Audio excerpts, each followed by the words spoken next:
BJP ಅವರು ಸಾಧನೆ ಇಲ್ಲ. ಬಿಜೆಪಿ ಬರೇನು ಹಿಂದೂ ಮುಸಲ್ಮಾನ್, ಚುನಾವಣೆ ಬರ್ತೇನೋ ಹಿಂದೂ ಮುಸಲ್ಮಾನ್ ಅವ್ರ ಸಾಧ್ಯ ಏನಾರ ಯಾವ ಕಾಂಗ್ರೆಸ್ ಪಕ್ಷದ ಇತಿಹಾಸ ತೆಗೆದಿ ಯಾವಾಗ ಚುನಾವಣೆ ಬರ್ತದೆ ಕಾಂಗ್ರೆಸ್ ಪಕ್ಷ ನಾವು ಸಾಧ್ಯನ ನಾವು ಏನ್ ಕೆಲಸ ಮಾಡ್ತೀವಿ ಏನ್ ಮಾಡ್ತೀವಿ ಅಂತ ಹೇಳ್ಬಿಟ್ಟು ಮಾತಾಡ್ತೀವಿ. ಬಿಜೆಪಿ ಅವರು ಸಾಧನೆ ಇಲ್ಲ. ಬಿಜೆಪಿ ಬರೇನು ಹಿಂದೂ ಮುಸಲ್ಮಾನ್, ಚುನಾವಣೆ ಬರ್ತೇನೋ ಹಿಂದೂ ಮುಸಲ್ಮಾನ್ ಅವ್ರ ಸಾಧ್ಯ ಏನಾರ ಯಾವ ತರ ಹೇಳೋಣ. ನಾವು ಗಂಟಾ ಕೂಸೋಗಿಟ್ರಿ ನಾವು ಇಂಥ ಕೆಲಸ ಮಾಡ್ತೀವಿ ಇಂಥ ಮಾಡೋದಿದ್ವಿ ನಮ್ಮ ಸರ್ಕಾರ ಬಂದು ಮಾಡ್ತೀವಿ ಅಂತ ನಮ್ಮ ಸಾಧನೆಯನ್ನ ತೋರಿಸಿ ನಮ್ಮ ಮತ ಕೇಳ್ತೀವಿ. ಹಾಗಾಗಿ ನಿಮ್ಮಲ್ಲಿ ನಾವು ರಿಕ್ವೆಸ್ಟ್ ಮಾಡ್ಕೊಳ್ಳೋದು ಬೂತ್ ಕಮಿಟಿಯಲ್ಲಿ ಬ್ಲಾಕ್ ಅಧ್ಯಕ್ಷರಿಗೆ ವಾರ್ಡ್ ಅಧ್ಯಕ್ಷರಿಗೆ ಡಿಸಿ ಚೇರ್ಮನ್ ರಿಕ್ವೆಸ್ಟ್ ಮಾಡ್ಕೊಳ್ಳೋದು ಇದೆಲ್ಲ ಮನೆ ಹೋಗಿ ಈಗಿಂದ ಪ್ರಚಾರ ಮಾಡಬೇಕು. ಇನ್ ಗ್ಯಾರಂಟಿ ನಾವು ಘೋಷಣೆ ಮಾಡಿಲ್ಲ. ಇದು 8,000 ಕೋಟಿ ಸುಲಭ ಇಲ್ಲ. ಯಾರು ಕೂಡ ಏನು ಕೊಟ್ಟಿಲ್ಲ, ಬಿಜೆಪಿ ಪ್ರಪೋಸ್ ಆಗಿದ್ದಿಲ್ಲ, ಬಿಜೆಪಿ ಏನೇ ಕೊಟ್ಟಿಲ್ಲ. ಬಡವರ ಬಗ್ಗೆ ಕಾಲೇಜ್ ಇದ್ದಿದ್ರೆ ಅವ್ರು ಮಾಡ್ಬೇಕಾಗಿತ್ತು. ಅವಾಗ ಅವ್ರ ಗ್ಯಾರಂಟಿಗಳು ಏನಿರಲಿಲ್ಲ, ಗ್ಯಾರಂಟಿ ಇರಲಿಲ್ಲ. ನಾವು ಗ್ಯಾರಂಟಿಗಳು 5 ಗ್ಯಾರಂಟಿಗಳಲ್ಲೂ 66,000 ಕೋಟಿ ವರ್ಷಕ್ಕೆ ಕೊಟ್ಟು ಇದು ನಾವು ಘೋಷಣೆ ಮಾಡಿರಲಿಲ್ಲ. ನಾವು ಜನಗಳಿಗೆ ಮಾತು ಕೊಟ್ಟಿರಲಿಲ್ಲ. ಬರೇ ಜನಗಳ ಕಷ್ಟದಲ್ಲಿ ಇರೋದಂತ ನಾವು ಇದು 8,000 ಕೋಟಿ ಕೊಟ್ಟಿ ಅಂದ್ರೆ ಕಾಂಗ್ರೆಸ್ ಪಕ್ಷ ಇದು ಬಡವರ ಪರ ಅಂತ ನೀವೆಲ್ಲ ದಯಮಾಡಿ ಎಲ್ಲ ಮನೆ ಹೋಗಿ ತಿಳಿಸ್ಬೇಕು. ನಾವು ಯಾವಾಗ ಅದೇ ಇಲ್ಲ ಅದಕ್ಕಿಂತ ಮುಂಚೆ ನಾವು ಸಾಧನೆ ಮಾಡ್ಕೊಂಡಿದ್ವಿ ಜಾಸ್ತಿ ಬಾರಿ ಅಲ್ಲ. ಅವ್ರು ಬಿಜೆಪಿ ಏನಾಗಿದೆ, ಅವ್ರಿಗೆ ಯಾವ ಹಿಂದೂನು ಬೇಕಾಗಿಲ್ಲ, ಯಾವ ಮುಸಲ್ಮಾನು ಬೇಕಾಗಿಲ್ಲ, ಅವ್ರು ಬೇಕಾಗಿರೋದು ಅಧಿಕಾರ. ಅವ್ರು ಸುಮ್ಮನೆ ನಾಮಕೆ ಸಾಧ್ಯ ಏನಿಲ್ಲ ಅವ್ರ. ಹಾಗಾಗಿ ನಿಮ್ಮಲ್ಲಿ ನಾನು ರಿಕ್ವೆಸ್ಟ್ ಮಾಡ್ಕೊಂಡು ದಯಮಾಡಿ ಬೂತ್ ಕಮಿಟಿ ಯಾರಿರ್ತಾರೆ ಅವ್ರು ಲೋಕಲ್ ಆಗಿರ್ಬೇಕು. ಅವ್ರನ್ನ ಒಂದೊಂದು 20 ಮಂದಿ ಜಾಸ್ತಿ ಬೇಡ, 20 ಮಂದಿ ಎಷ್ಟು ಆಯ್ತು, ಒಂದು 100 ಜನ 10 ಜನ ಮಾಡಿದ್ರು ಒಂದು 200 ಮನೆ ಆಗ್ತದೆ. ಇನ್ನು 6 ಜನ ಕೊಟ್ಟರು ಕನಿಷ್ಠ ಒಂದು 25-30 ಮನೆಗೂ ಈಸಿ ಮಾಡಕ್ ಸಾಧ್ಯ ಇರ್ತೈತಿ.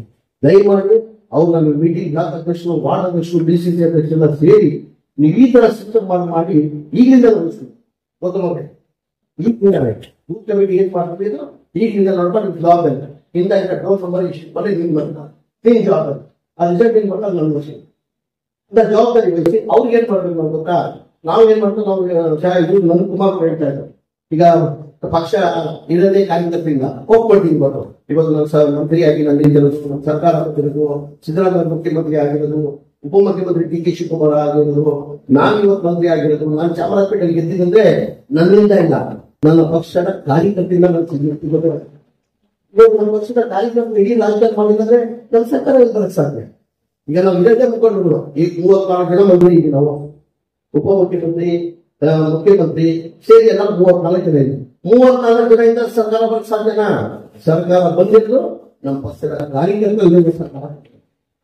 ನಾನು ಜನತಾದಳ ಪಕ್ಷದಲ್ಲಿದ್ದವನು, ನನ್ನೊಂದು ಗೌಡನು ಪಕ್ಷ ಜನತಾದಳ ಪಕ್ಷದಲ್ಲಿದ್ದು ನನ್ನ ಅನಿಸಿಕೆ ನಾನು ಆ ಪಕ್ಷದಲ್ಲಿ ನೋಡಿ ಬಡಾಪುರದಲ್ಲಿ ಕಾರ್ಯಕರ್ತ ನೋಡಿದೀನಿ. ಅಂದ್ರೆ ನಮ್ಮ ಪಕ್ಷದ ಕಾರ್ಯಕರ್ತ ಏನಾಗಿದೆ ಅಂದ್ರೆ ಪಕ್ಷ ಅಂದ್ರೆ ತಾಯಿ ಇದ್ದಾರೆ.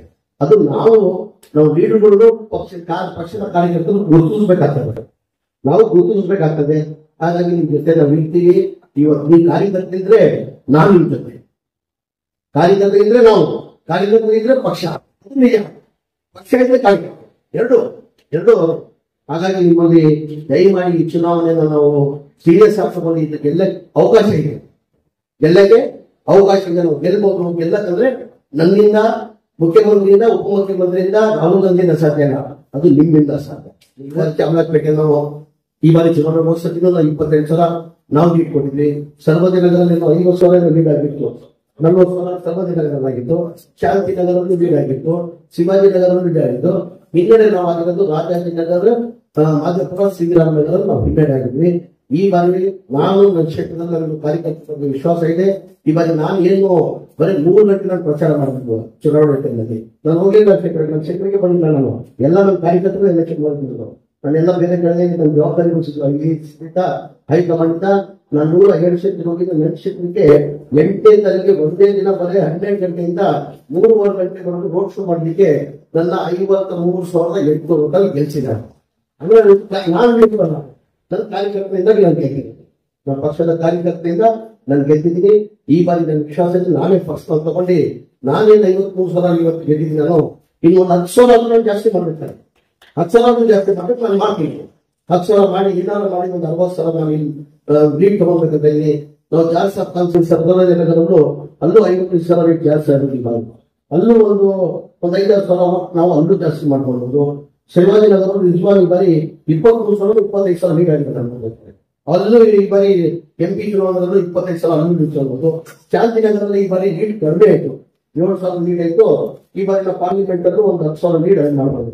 ಇದೆಲ್ಲ ಕವರ್ ಮಾಡಿ ಸ್ವಲ್ಪ ನಾವು ರಾಜಾಜಿನಗರ ಮಾಜಪುರ ಸಿಟಿಗಳು ಮಾಡ್ಬಿಟ್ರೆ 100 ಚುನಾವಣೆ ಸಾಧ್ಯತೆ. ಅದು ನಿಮ್ಗೆ ಅದ್ರ ಜೊತೆ ನಾನು ಹೆಚ್ಚಿನ ಸಭೆ ಇಲ್ಲ ಯಾಕಂದ್ರೆ ನಾನು ಈ ಸಭೆನ ಕರೆದಿದ್ದು ನನ್ನ ಉದ್ದೇಶ ಅಂದ್ರೆ ಆರಾಮಾಗಿ ನಿಮ್ ಜೊತೆ 1 ಗಂಟೆವರೆಗೂ ಇರುವಾಗ ಈ ಸಭೆನ ಕರೆದಿರೋದು.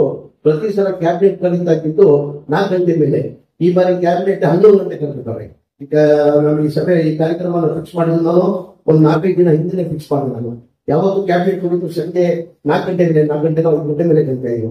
ಈ ಬಾರಿನೇ 11 ಗಂಟೆಗೆ ಕ್ಯಾಬಿನೆಟ್ ಬಂದ್ಬಿಟ್ಟ. ಹಂತದಲ್ಲಿ ನಾನು ಹೆಚ್ಚಾಗಿ ಮಾತಾಡೋಲ್ಲ. ಪ್ರತಿ ಸಲ ನಾವು ಒಂದು 6 ತಿಂಗಳು 15 ದಿನ ಸತಿ ಆವಾಗ ಸಿಗ್ತಾ ಇಲ್ವಾ? ನಿಮ್ಮಲ್ಲಿ ಬ್ಲಾಕ್ ಅಧ್ಯಕ್ಷರಿದ್ದಾರೆ, ಬ್ಲಾಕ್ ಅಧ್ಯಕ್ಷರು ಮತ್ತೆ ವಾರ್ಡ್ ಅಧ್ಯಕ್ಷರು ಮತ್ತೆ DCC ಅಧ್ಯಕ್ಷರು ರಿಕ್ವೆಸ್ಟ್ ಮಾಡಬಹುದು. ಬ್ಲಾಕ್ ವಾರ್ಡ್ ಬೂತ್ ಕಮಿಟಿ ಮಾಡ್ಬೇಕು, ಅದು ಇಮಿಡಿಯೇಟ್ ಮಾಡ್ಬೇಕು ಸರ್. ನಾವು ಬೂತ್ ಕಮಿಟಿ ಇಮಿಡಿಯೇಟ್ ಅದು ಬೂತ್ ಕಮಿಟಿ ಹೆಂಗಿರ್ಬೇಕಂದ್ರೆ ಲೋಕಲ್ ಆಗಿರ್ಬೇಕು ಅಂತ ನೋಡಿ. ನಾವೇನ್ ಮಾಡ್ತೀವಿ ಗೊತ್ತಾ, ಯಾರೋ ಬಂದ ಎಷ್ಟು ಕೊಟ್ಟ ಅವ್ನು ಮಾಡ್ಬಿಡ್ತೀವಿ. ಅದರಿಂದ ನಮ್ಗೆ ಏನು ಉಪಯೋಗ ಆಗಲ್ಲ. ಆ ಲೋಕಲ್ ಹೋಗಿದ್ರೆ ಬೂತ್ ಅಲ್ಲಿ ಆ ಬೂತ್ ಅಲ್ಲಿ ಲೋಕಲ್ ಇದ್ರೆ ಅವ್ರಿಗೆಲ್ಲ ಗೊತ್ತಿರ್ತದೆ ಯಾವ ಮನೆ ಏನು ಅಂತ ಹೇಳ್ಬಿಟ್ಟು ನಾನು ಮುಂಚೆ ಹೇಳಿದ್ದೀನಿ. ಅವ್ರು ನಾವು 20-25 ಮನೆ ಕೊಟ್ಬಿಟ್ರೆ ಅದು ಸರಿ ಇರ್ತದೆ. BLA 1 BLA 2 ಎಲ್ಲರಿಗಿಂತ ಮುಖ್ಯ. ಗೌತಮ್ ಹೇಳಿದ್ರೆ ಎಲ್ಲ ಕೊಂಡಿದ್ದಾರೆ ಅದ್ರ ಬಗ್ಗೆ ನಾವು ತಿರ್ಗಾ ಹೆಚ್ಚಾಗೋದು ಬಹಳ ಮುಖ್ಯ. ಏನಂದ್ರೆ ವೋಟರ್ ಡಿಲೀಟ್ ಮಾಡಿರೋದು, ಲಿಸ್ಟ್ ಅಲ್ಲಿ ಎಷ್ಟು ಇರಲ್ಲ ಅಂತ ಇದಾದ್ರೆ ಏನಾಗ್ತದೆ ಬಹಳ ಅನುಕೂಲ ಆಗ್ತದೆ. ಆಮೇಲೆ ನನ್ನ ಅನಿಸಿಕೆ ಇದರಲ್ಲಿ ನಮ್ಮ BLA 1 BLA 2 ನಮ್ಗೆಲ್ಲ ನಮ್ಮ ಸರ್ವಜನಗಳ ನನ್ನ ಅನಿಸಿಕೆ ನಂಬರ್ 1 ನಮ್ಮ ಸೆಂಟ್ರಲ್ ಕಾನ್ಸ್ಟಿಟ್ಯೂನ್ಸಿಯಲ್ಲಿ ಬರೋದು ಸರ್ವಜನಗಳ ಸರ್. ಎಲ್ಲಾನು ಏನೇನ್ ಮಾಡ್ಬೇಕು ಸಿದ್ಧತೆ ಇಲ್ಲ. ನಂಬರ್ 1 ಅವಾರ್ಡ್ ಕೊಟ್ಟಾಗ ಸರ್ವಜನಗಳು ಇಲ್ಲ ನಿಜ ಸತ್ಯ ಅದು. ಅದಾದ್ಮೇಲೆ ಇಷ್ಟು ಚಾಮರಾಜಪೇಟೆ ನಾವು ಮಾಡಿದ್ವಿ. ಅಂದ್ರೆ ಎಲ್ಲಾ ಕಡೆ ಇದೆ, ಶಾಂತಿನಗರ ಇದೆ, ಶಿವಾಜಿ. ನಾವು ಹಿನ್ನಡೆ ಆಗ್ತದೆ. ದಯಮಾಡಿ ಬ್ಲಾಕ್ ಅಧ್ಯಕ್ಷರು ಯಾರಿದ್ದಾರೆ ಗೊತ್ತಿಲ್ಲ, ವಾರ್ಡ್ ಅಧ್ಯಕ್ಷರು ಮಾದೇವಪುರ ಶ್ರೀರಾಮನಗರ ಇದ್ದಾರೆ. ನಿಮ್ದೇ ಸಹ ಜಾಸ್ತಿ ಇಲ್ಲ, ನಿಮ್ ಜವಾಬ್ದಾರಿ ಜಾಸ್ತಿ ಇದೆ. ದಯಮಾಡಿ ನಿಮ್ ಜವಾಬ್ದಾರಿ ಜಾಸ್ತಿ ಇದೆ. ಈ ಬಾರಿ ಗೆಲ್ಲಕ್ಕೆ ಅವಕಾಶ ಇದೆ. ನಾವು 100 ಗೆಲ್ಲದೆ ಇಡೀ ದೇಶದಲ್ಲಿ ನಮ್ಗೆ ಇದ್ದಿರಲಿಲ್ಲ. ಇಡೀ ದೇಶದಲ್ಲಿ ಕಾಂಗ್ರೆಸ್ಗೆ ಮತ ಮಾಡೋಕೆ ಜನ ತೀರ್ಮಾನ ಮಾಡ್ಬಿಟ್ಟು ಅವ್ರು ಏನಾರ ಮಾಡ್ತಾರೆ, ಏನಾರ ಮಾಡಿ. ಈ ಬಾರಿ ರಾಹುಲ್ ಗಾಂಧಿ ಪಾದಯಾತ್ರೆ ಮಾಡಿದ್ಮೇಲೆ, ಭಾರತ್ ಜೋಡೋ ಪಾದಯಾತ್ರೆ ಮಾಡಿದ್ಮೇಲೆ ಏನಕ್ಕಂದ್ರೆ ನಾನು ಹೈದರಾಬಾದ್ ಚುನಾವಣೆಯಲ್ಲಿ 28 ದಿನ ಇದ್ದೆ. 28 ದಿನದ ಚುನಾವಣೆಯಲ್ಲಿ ಎಲ್ಲರೂ ಬಾರಿ ನಾವು ಕಾಂಗ್ರೆಸ್ ಯಾರು ಮುಂದೆ ಈ ಬಾರಿ ಓಟ್ ಸಾಮಾನ್ಯ ಅಷ್ಟು ಗೊತ್ತಿಲ್ಲ. ತೆಲಂಗಾಣದಲ್ಲಿ ನಾನು ಯಾರಿಗೆ ಅಂತ ನನ್ಗೆ ಗೊತ್ತಿಲ್ಲ. ಎಲ್ಲ ನಾವು ಕಾಗದಲ್ಲಿ ನಿಲ್ಲಿಸಿ ಎಲ್ಲ ನಿಲ್ಲಿಸಿ ಜನ ಇರುವಾಗ ಯಾರಿಗೋ ಈ ಬಾರಿ ಓಟ್ ಅಂದ್ರೆ ಇಲ್ಲ ಸರ್ ಈ ಬಾರಿ ಕಾಂಗ್ರೆಸ್ ಓಟ್ ರಾಹುಲ್ ಗಾಂಧಿ ಸರ್, ರಾಹುಲ್ ಗಾಂಧಿ. ಆ ಜನಗಳು ಬಂದಿದೆ ಅದು ನಾವು ಏನ್ ಕ್ಯಾಚ್ ಮಾಡ್ಬೇಕು. ದಯಮಾಡಿ ನಿಮ್ಮಲ್ಲಿ ಮಾಧವಪುರ ಕೈ ಜೋಡಿಸಿ ಮನವಿ ಮಾಡ್ಕೊಳ್ತೀನಿ. ದಯಮಾಡಿ ಹಿನ್ನಡೆ ಈ ಬಾರಿ ನೀವೆಲ್ಲ ಲೀಡರ್ ಅವ್ರಿಗೆ ಸಾಧ್ಯ ಇಲ್ಲ. ಅಟ್ಲೀಸ್ಟ್ ಒಂದು ನಾವು ಓದಿಸದೆ ಈಗ ಜಾಸ್ತಿ ಒಂದು 20 ಸಲ ಓಟ್ ತಗೊಂಡ್ರೆ ಸಾಕು. ಅವ್ರು ಲೀಡ್ ಕಡಿಮೆ ಮಾಡಿದ್ವಿ. ನಾನು ಒಪ್ಕೊಂಡಿದ್ದೀನಿ ಲೀಡ್ ಆಗ್ತದೆ ನಾವು ಹೇಳ್ತಾ ಇಲ್ಲ. ಶ್ರೀರಾಮನಗರ ಒಂದು ಚಾನ್ಸ್ ಇದೆ, ಮಾಧವಪುರ ಕಷ್ಟ. ಶ್ರೀರಾಮನಗರ ತಗೊಂಡ್ಬೋದು ಲೆವೆಲ್ ಆದ್ರೂ ಮಾಡಿ. ಲೆವೆಲ್ ಏನಾದ್ರು ಒಂದು 10 ಸಾವಿರ ಲೀಡ್ ಆಗಿರ್ಬೋದು. ಬೇರೆ ಕಡೆ ನಾವು ಮ್ಯಾನೇಜ್ ಮಾಡ್ತೀವಿ. ಈಗ ರಾಜೇಂದ್ರನಗರ ಹನುಮಂತೇಗೌಡರು ತಗೊಂಡಿದ್ದಾರೆ. ನನ್ನ 100% ವಿಶ್ವಾಸ ಇದೆ. ಈ ಬಾರಿ ರಾಜೇಂದ್ರನಗರಲ್ಲಿ 100 ಆ ಲೀಡರ್ ಕೆಪಾಸಿಟಿ ಅವಾಗೆಲ್ಲ ಒಟ್ಟಾಗಿ ಒಂಥರ ಫ್ರೆಂಡ್ಲಿ ಹೋಗಿ ಕಾರ್ಯಕ್ರಮಗಳ ಜೊತೆ ತಗೊಂಡು ಹೋಗ್ತಾರೆ. ಅವ್ರಿಗೆ ಒಂದು ಜವಾಬ್ದಾರಿ, ರಾಜೇಂದ್ರನಗರ ಜವಾಬ್ದಾರಿ ಹನುಮಂತೇಗೌಡರು ತಗೊಂಡಿದ್ದಾರೆ. ಅಲ್ಲೂ ಲೀಡ್ ಮಾಡ್ತಂತ ನನ್ನ ವಿಶ್ವಾಸಕ್ಕೆ ನಾವೆಲ್ಲ ಸೇರಿ ಒಟ್ಟಾಗಿ ನಾವು ಈ ಚುನಾವಣೆಯನ್ನ ನಾವು ಹೆಂಗ್ ಮಾಡ್ತೀವಿ ವಾರ್ಡ್ ಆ ತರ ಪ್ರಚಾರ ಮಾಡಿದ್ರೆ ಎಲ್ಲಾ ಕಡೆ ಕ್ಷೇತ್ರದಲ್ಲೂ ಈ ಬಾರಿ ಲೀಡ್ ತಗೊಳ್ಳಕ್ಕೆ ಸಾಧ್ಯತೆ ಇದೆ ಅಂತ ಹೇಳ್ತಾ, ಇನ್ನೊಂದು ಬಾರಿ ನಾನು ಸಭೆಯನ್ನ ಕರೆಸಿ ಮಾಡ್ತೀನಿ. ನನಗೆ ಒಂದು 15 ದಿನ ಯಾರು ಬೂತ್ ಕಮಿಟಿ ಮಾಡಿಲ್ಲ, BLO ಮಾಡಿಲ್ಲ, ಅವರೆಲ್ಲ ಒಂದು 15 ದಿನದಲ್ಲಿ ಮಾಡ್ಬೇಕಂತ ನಿಮ್ಮಲ್ಲಿ ಮನವಿ ಮಾಡ್ಕೊಂಡು ನಿಮ್ಗೆ ಜೊತೆ ನಾನು ನಾನು ಸಚಿವನಾಗಿ ನಿಮ್ ಜೊತೆ ಇರಲ್ಲ. ನಾನು ಒಬ್ಬ ಕಾಂಗ್ರೆಸ್ ಸಾಮಾನ್ಯ ಕಾರ್ಯಕರ್ತ ನಿಮ್ ಜೊತೆ ಇರ್ತೇನೆ. ಅಂದ್ರೆ ನಾವೆಲ್ಲ ಸೇರಿ ಚುನಾವಣೆ ಗೆಲ್ಬೇಕಂತ ನಿಮ್ಮಲ್ಲಿ ಮನವಿ ಮಾಡ್ಕೊಂಡು ಸಮಯ ಕಡಿಮೆ ಇದ್ರಿಂದ ನಾನು ಹೆಚ್ಚಾಗಿ ಮಾತನಾಡ್ಕೊಳ್ಳಲ್ಲ. ನಿಮಗೆಲ್ಲ ಒಳ್ಳೇದಾಗ್ಲಿ ಅಂತ ನಾನು ಮಾತನಾಡ್ತೀನಿ. ಜೈ ಹಿಂದ್, ಜೈ ಕರ್ನಾಟಕ, ಜೈ ಕಾಂಗ್ರೆಸ್.